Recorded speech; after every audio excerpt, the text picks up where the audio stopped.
There are crimes that shock us with their brutality. There are crimes that horrify us with their cruelty.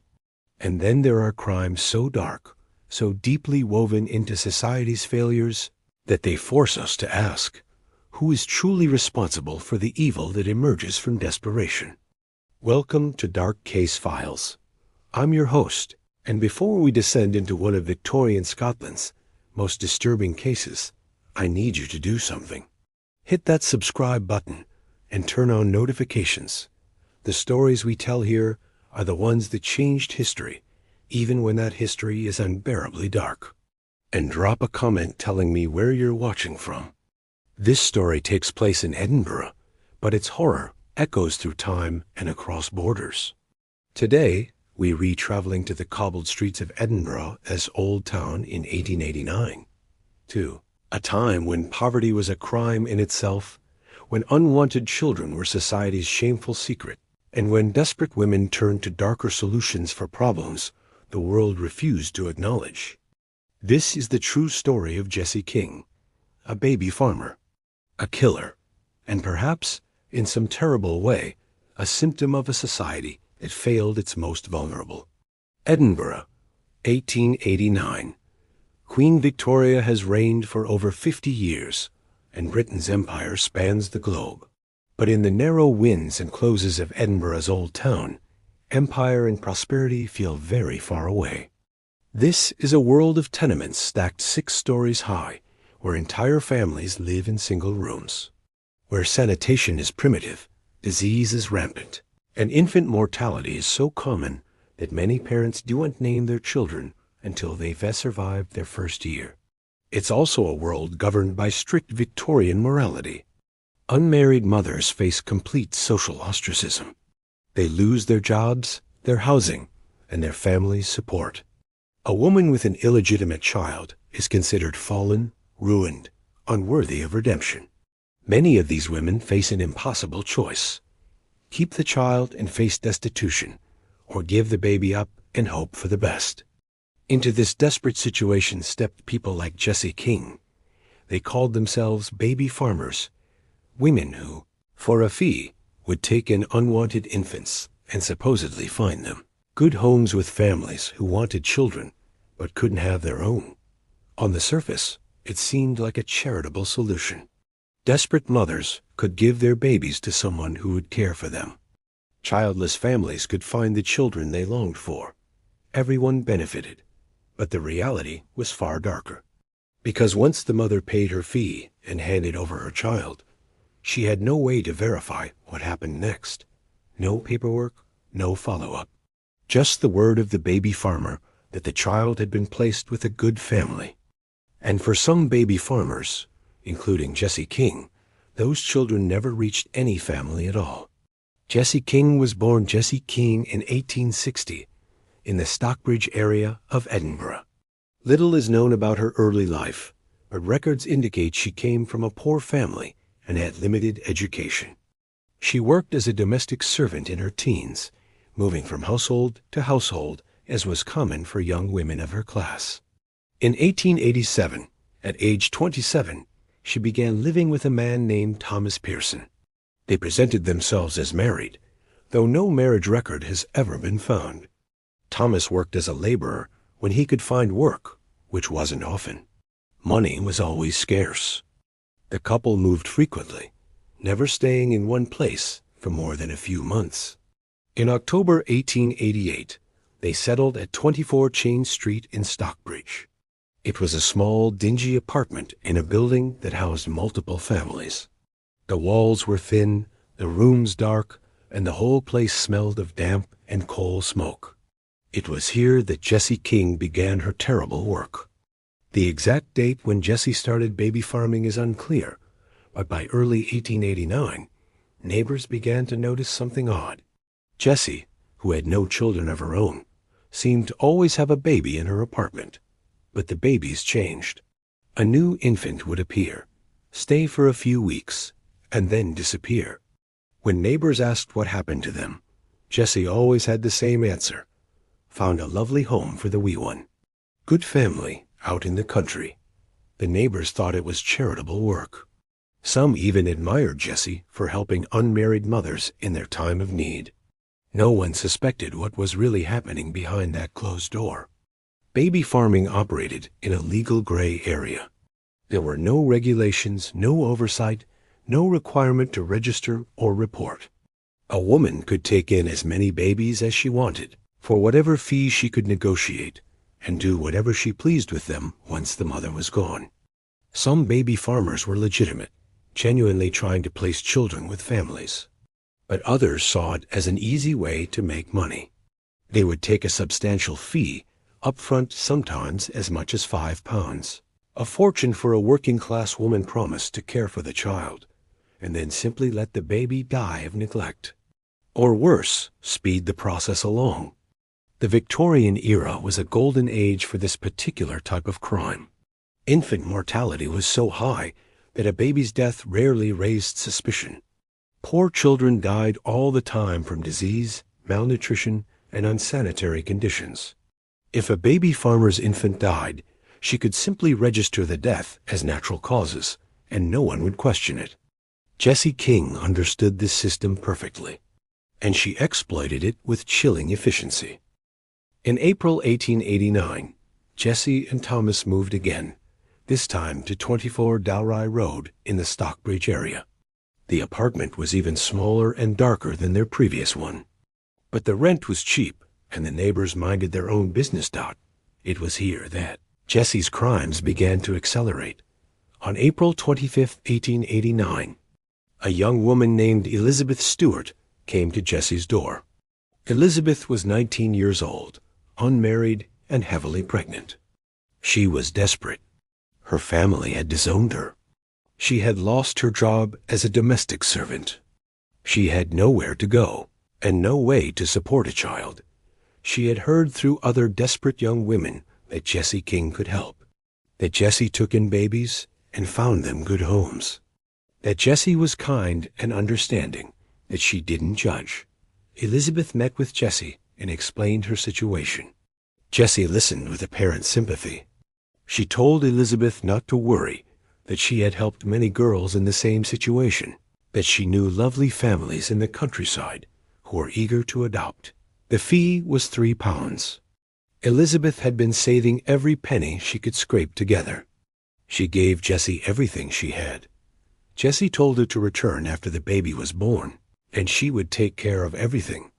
On May 3, 1889, Elizabeth gave birth to a baby boy. She named him Alexander. For 2 days she held him, fed him, memorized every detail of his tiny face. And then, with tears streaming down her cheeks, she wrapped him in a blanket and brought him to Jessie King's apartment. Jessie took the baby with gentle hands and a reassuring smile. "Don't you worry, dear," she said. "I'll find him a beautiful home. He'll want for nothing. You're doing the right thing." Elizabeth walked away, her arms empty, her heart broken, but believing she had given her son a chance at a better life. She never saw Alexander again. What? Elizabeth didn't know what none of the mothers who came to Jessie King knew was what happened after they left. There was no placement with a loving family. There was no home in the countryside. There was only the small, dark apartment on Dalry Road, and whatever method Jessie had decided to use that day, sometimes it was neglect. Babies left unfed until they grew weak and died. Sometimes it was more direct: suffocation, strangulation, quick and quiet, methods that left no obvious marks. And then there was the disposal. Tiny bodies wrapped in cloth, hidden in trunks, under floorboards, in cupboards, waiting until Jessie could dispose of them properly, usually by wrapping them in parcels and leaving them in various locations around Edinburgh, hoping they would be found and attributed to some other abandoned child. By the summer of 1889, neighbors at 24 Dalry Road began to notice something disturbing. They heard crying, the constant, desperate crying of infants. But then, after a few days or weeks, the crying would stop. And when they asked Jessie about it, she always had the same answer: placed with a good family. One neighbor, a woman named Margaret Brown, became particularly suspicious. She lived in the apartment directly above Jessie's, and she could hear everything through the thin floorboards. She heard babies crying at all hours. She heard Jessie and Thomas arguing, and she heard, on several occasions, the unmistakable sounds of a baby in distress, followed by sudden, terrible silence. Margaret spoke to other neighbors. They shared her concerns, but didn't know what to do. Babies died all the time in the tenements. Maybe Jessie was just unlucky. Maybe the babies she took in were already sick. Who were they to accuse anyone of something so terrible without proof? But Margaret couldn't shake the feeling that something was very wrong. In August 1889, she finally went to the police. The police were initially skeptical. Baby farming itself wasn't illegal, and infant death, as tragic as it was, happened constantly in poor neighborhoods. Without evidence of deliberate harm, there was little they could do, but Margaret was persistent. She kept detailed records of what she heard. She noted the dates when she heard babies crying and the dates when the crying stopped. She documented her conversations with Jessie, and she convinced other neighbors to come forward with their own observations. Finally, in October 1889, the police decided to investigate. They obtained a warrant, and on October 12th, they knocked on the door of 24 Dalry Road. What they found inside would shock Edinburgh to its core. When police entered Jessie King's apartment on October 12, 1889, they immediately noticed the smell. Even in a neighborhood where sanitation was poor and odors were common, this was different. This was the smell of death. Jessie was home alone when they arrived. Thomas Pearson was out looking for work. She seemed nervous, but not particularly surprised to see the police. She claimed she had nothing to hide. The police began their search. The apartment was cramped, just 2 small rooms, sparsely furnished. There was a table, a few chairs, a bed, and several trunks and boxes stacked in corners. The place was dirty, but not unusually so for a poor tenement dwelling. Then they opened the first trunk. Inside, wrapped in a piece of old curtain, was the body of a baby. A boy, perhaps 2 months old, partially decomposed. The officers recoiled in horror. Jessie immediately began to speak.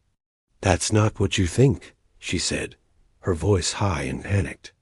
"The baby died. It was sick when it came to me. I didn't know what to do with it. I was going to report it. I just hadn't had the chance yet." But the police kept searching. Under a loose floorboard, they found another tiny body. Then another in a cupboard, wrapped in newspaper. Then another in a cloth bag, hidden behind a pile of clothes. In total, they found 3 dead infants in Jessie King's apartment. 3 babies who had died while in her care, hidden away like refuse, never reported, never given proper burial. The police arrested Jessie on the spot. When Thomas Pearson returned home that evening, he was arrested as well, though it would later become clear that he had known nothing about the babies. He worked long hours when he could find work, and Jessie had hidden everything from him. Jessie was taken to the police station and questioned extensively. At first, she stuck to her story. The babies had died of natural causes. She had panicked and hidden the bodies, but she hadn't done anything wrong. But as the questioning continued and the evidence mounted, her story began to change. The 3 babies found in her apartment were identified. One was Alexander Stewart, the baby Elizabeth Stewart had, brought to Jessie in May.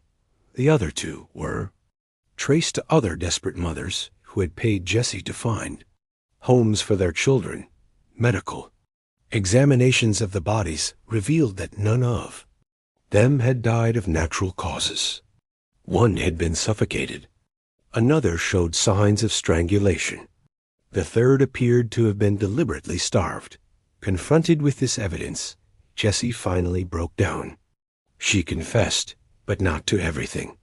She admitted to killing the 3 babies whose bodies had been found, but she claimed there were no others. She said she had only been doing it for a few months. She insisted she wasn't a monster, that circumstances had forced her hand, but the police didn't believe her. They began a wider investigation, interviewing every woman in Edinburgh who was known to have used baby farmers in the previous 2 years. They examined death records, looking for patterns. They searched other apartments Jessie had lived in, looking for more bodies. What they discovered suggested that Jessie King had been baby farming for at least 2 years, possibly longer. At least a dozen mothers came forward saying they had given babies to Jessie, paid her substantial fees, and never heard anything again. When they had tried to follow up, Jessie had given vague answers or moved away. Not all of those babies were necessarily dead. Some may have actually been placed with families, or may have died of natural causes. But the pattern was clear. Jessie had been taking in babies, collecting fees, and then making those babies disappear. The police estimated that Jessie King may have been responsible for the deaths of anywhere between 8 and 20 infants over a 2-year period. But without bodies, without confessions. They could only charge her with the 3 murders for which they had concrete evidence. Jessie King's trial began on February 19, 1890, at the High Court in Edinburgh. The courtroom was packed with spectators, journalists, and outraged citizens demanding justice for the murdered babies. The prosecution presented a devastating case. They showed the physical evidence, the tiny bodies, the makeshift graves, the letters from desperate mothers.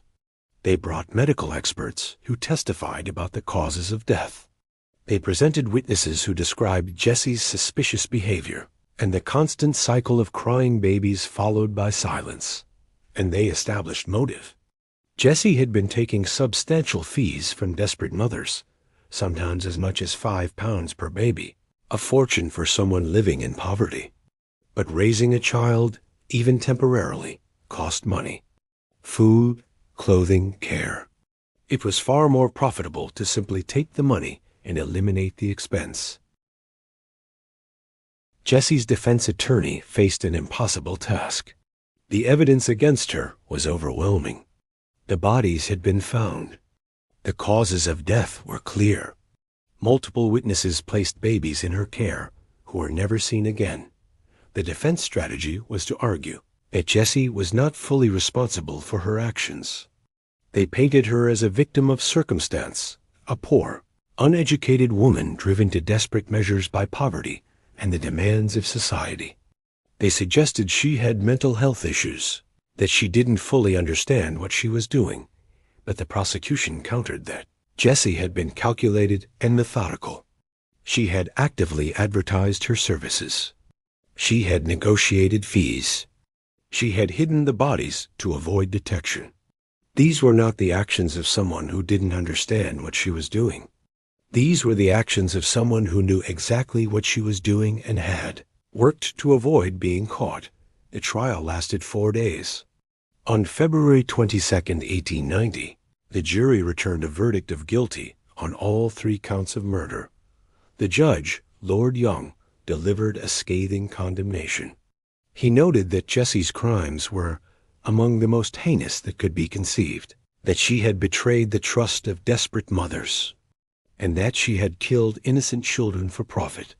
He sentenced her to death by hanging. Jessie showed little emotion when the sentence was pronounced. She simply nodded, as if she had expected nothing else. She was transported to Calton Jail in Edinburgh to await execution. Under Scottish law at the time, condemned prisoners were allowed visits from family and clergy, and were given time to make peace with their fate. Jessie received few visitors. Thomas Pearson came once, but the visit was brief and reportedly cold. Her family, if she had any, did not come. Only the prison chaplain visited regularly. It was to the chaplain that Jessie finally told something resembling the full truth. In conversations that were later documented, she explained how baby farming worked, how easy it was, how many women were doing it. She described how desperate mothers would come to her, willing to believe anything she told them because they had no other options. How she would promise them beautiful futures for their children, knowing she was lying, but knowing they wanted to believe the lie. She talked about the first baby she killed, how it had cried constantly, how Thomas had complained about the noise, how she'd realized she couldn't afford to feed it and care for it and still have any profit left. How she had made a choice, a terrible, irreversible choice to end its life. And she described how, after that first time, it became easier. How she stopped seeing the babies as human beings and started seeing them as problems to be solved. Obstacles between her and the money she desperately needed. "I'm not making excuses," she told the chaplain. "I know what I did was evil. But I need you to understand society created this situation. Those mothers came to me because they had nowhere else to turn. Because bringing a bastard child into the world meant ruin for them and death for the child anyway, just a slower death. I made it faster." The chaplain was horrified by this rationalization, but continued to minister to her, hoping to elicit genuine repentance. As her execution date approached, Jessie's demeanor changed. She became withdrawn, speaking less, eating little. She spent long hours staring at the wall of her cell. Some said she was finally feeling remorse. Others thought she was simply afraid. On March 11, 1890, the day of her execution, Jessie was awakened at 6 a.m. She was given breakfast, which she barely touched. The chaplain came to pray with her one final time. According to witnesses, Jessie spoke very little that morning. But as she was being led to the scaffold, she said something that was recorded by the attending officials. "They called me a monster, but I only gave them what they wanted, a way out. Society made monsters of those mothers, and then it made a monster of me." It was a chilling final statement. Shifting blame even in her last moments, refusing to fully accept responsibility for what she had done. At a.m., Jessie King was led into the execution chamber at Calton Jail. A crowd had gathered outside, though executions were no longer public by this time.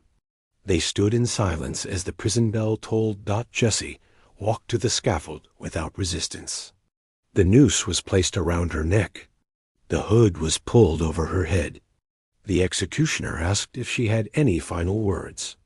Jessie said nothing. At 8:04 a.m., the trapdoor opened. Jessie King fell and died within seconds. She was 29 years old. Her body was buried within the prison grounds, as was customary for executed criminals.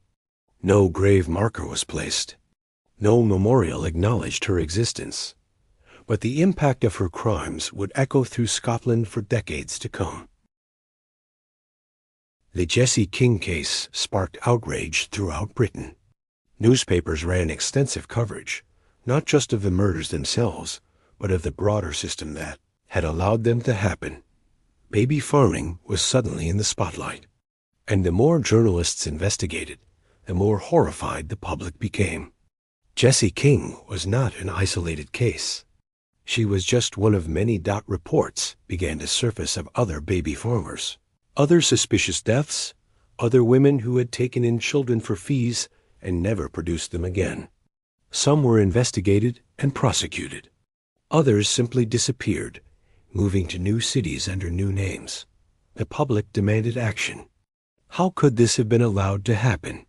Why was there no oversight, no regulation, no protection for these vulnerable children?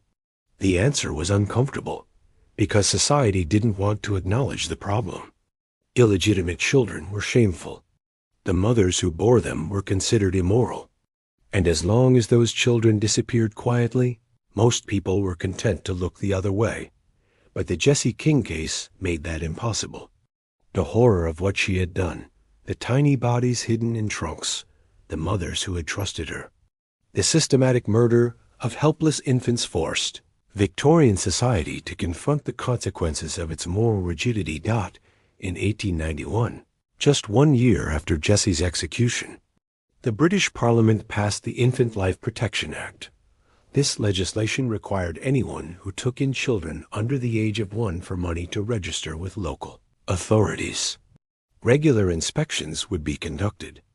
Deaths had to be reported immediately and investigated. Severe penalties would be imposed on anyone found guilty of neglect or abuse. The act wasn't perfect. Enforcement was inconsistent, and many baby farmers simply moved their operations underground. But it was a start. For the first time, the law acknowledged that children, even illegitimate children, even poor children, deserved protection. The act was strengthened several times over the following decades. By the 1920s, baby farming as Jessie King had practiced it had been effectively eliminated in Britain. The children of unmarried mothers were still stigmatized, but at least they were less likely to be murdered by those entrusted with their care. Jessie King's case also contributed to broader changes in how British society dealt with illegitimate children. Orphanages and foundling hospitals, while far from perfect, became more common and better regulated. Adoption laws were formalized, providing legal protections for children and adoptive parents alike. And slowly, very slowly, attitudes began to shift. The rigid Victorian morality that had condemned unmarried mothers to such desperate circumstances began to soften. By the mid-20th century, while still stigmatized, unmarried motherhood was no longer the complete social death sentence it had been in Jessie King's time. But what about the mothers who had given their babies to Jessie King? What happened to them? Elizabeth Stewart, whose son Alexander was one of the 3 babies found in Jessie's apartment, testified at the trial. She was devastated by what she learned. She had believed Jessie's promises, had trusted that her son was living a good life somewhere. To discover that he had been murdered within days or weeks of her handing him over destroyed her. Elizabeth never fully recovered. She never married, never had other children. She worked as a servant until her death in 1923, always carrying the guilt of having given her son to his killer. Other mothers who came forward during the investigation faced similar trauma. Some had suspected something was wrong when Jessie gave them vague answers or moved away suddenly. But they had forced themselves to believe the comfortable lie because the alternative was too terrible to contemplate. Now they had to face the terrible truth. Their children were dead, murdered, disposed of like trash, and they had paid for it to happen. The psychological toll on these women was immense, but Victorian society offered them no support. There were no counseling services, no victim support groups, no acknowledgement that they too were victims of Jessie King's crimes. They were left to carry their grief and guilt alone. In Edinburgh, the locations associated with Jessie King's crimes became infamous. The building at 24 Dalry Road still stands today, though it's been renovated many times over the years. For decades after the murders, people avoided renting apartments there. Some claimed to hear babies crying late at night. Others reported feeling an overwhelming sense of sadness when they entered the building. Whether these reports were genuine paranormal phenomena or psychological responses to the building's dark history is impossible to say. But the fact that people continued to report them for over a century speaks to the lasting impact of Jessie's crimes on the community. I visited Edinburgh in the autumn of 2024, more than 130 years after Jessie King's execution. I wanted to see the places where these terrible events unfolded, to understand the environment that had produced such horror. I walked through Stockbridge, past the building that once housed 24 Dalry Road. It's a residential area now, thoroughly modern, with coffee shops and boutiques lining the streets. There's no plaque, no memorial, nothing to indicate what happened there. The city has moved on. But I couldn't stop thinking about the babies, about Alexander Stewart and the others whose names we'll never know, about how they died frightened and alone, their short lives ending before they'd barely begun. And I thought about the mothers, about Elizabeth Stewart walking away from Jessie King's apartment, believing she had given her son a chance at a better life, about the moment she learned the truth, about the decades of guilt she carried afterward, The Jessie King case is often presented as a simple story of a monster who killed babies for profit. But the reality is more complicated and more disturbing. Yes, Jessie was a killer. Yes, she made conscious choices to end innocent lives. Yes, she deserves to be remembered as the criminal she was. But she didn't operate in a vacuum. She existed in a society that had created the circumstances that made her crimes possible, a society that condemned unmarried mothers, that offered them no support, that forced them into desperate situations where someone like Jessie King could exploit them. The mothers who came to Jessie weren't trying to kill their children. They were trying to save them, or at least trying to give them opportunities they themselves couldn't provide. But the system offered them no legitimate alternatives. Baby farming filled that void, and predators like Jessie King took advantage. This doesn't excuse what Jessie did. Nothing can. But it does force us to ask, how much of the blame lies with the individual killer, and how much lies with the society that created the conditions that made such killing possible? The question is still relevant today. Around the world, desperate mothers still face impossible choices. Children still suffer because of poverty, stigma, and lack of support. And while baby farming as Jessie King practiced it may be gone, other forms of exploitation persist. The legacy of Jessie King is not just the horror of her crimes. It's the reminder that evil often flourishes in the gaps left by social failures, and that protecting the vulnerable requires more than just punishing those who harm them. It requires building systems that prevent that harm from happening in the first place. This has been the story of Jessie King, Edinburgh's last baby farmer, one of Victorian Britain's most horrifying killers. A woman who preyed on the desperate. A woman who killed for profit. A woman whose crimes were enabled by a society that looked away from its most vulnerable. Thank you for listening to this incredibly difficult episode of Dark Case Files. I know stories like this are hard to hear, but they are important. They remind us why child protection laws exist, why social support systems matter, why we can never afford to look away from society's most vulnerable members. If you made it through this entire episode, please hit that like button and subscribe to the channel. Turn on notifications so you don't miss future cases. And please share this video, not for shock value, but to honor the memory of the children who died and to remind people why these protections matter. Leave a comment and let me know. Do you think society shares responsibility for crimes like Jessie King's? What more could have been done to prevent what happened? How can we ensure similar exploitation doesn't happen today? And remember, the most vulnerable among us children, the poor, the desperate, depend on all of us to protect them. Laws help, but laws alone aren't enough. We all have a responsibility to see suffering, to acknowledge it, and to act. Rest in peace, Alexander Stewart, and all the other children who died at Jessie King's hands. You deserved so much better than what this world gave you. Your brief lives mattered, and you will not be forgotten. Until next time, stay compassionate, stay vigilant, and never stop fighting for those who can't fight for themselves. This has been Dark Case Files. I'm your host, and the shadow of Jessie King may have faded from Edinburgh's streets, but the lessons of her crimes remain as urgent today as they were in 1889.